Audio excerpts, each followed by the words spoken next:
అందరికీ నమస్కారం. అను కథలకు స్వాగతం సుస్వాగతం. ఈనాటి నా కథా శీర్షిక అమృతమూర్తులు. ఈ కథ చినుకు జూన్ 2007 మాసపత్రికలో ప్రచురితమైంది. అవయవదానం ప్రాముఖ్యతను తెలిపే కథ.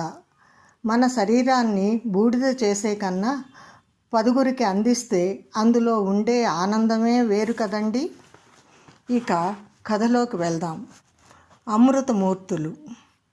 ఉషోదయాన ఉదయించే బాలసూర్యుడిలా నిద్రలేచాడు ఉదయకిరణ్. దేవునికి ప్రార్థన చేసి మంచం దిగుతూనే వీధి గుమ్మం వైపు వెళ్ళాడు. అప్పుడే పుట్టిన పాపలా ఉన్న పేపర్ను చేతుల్లోకి తీసుకున్నాడు. చదివేది 6వ తరగతే అయినా నిత్యం పేపర్ చదవందే ఏదోలాగా ఉంటుందంటాడు. ఏ రోజైనా ఆలస్యంగా నిద్రలేచి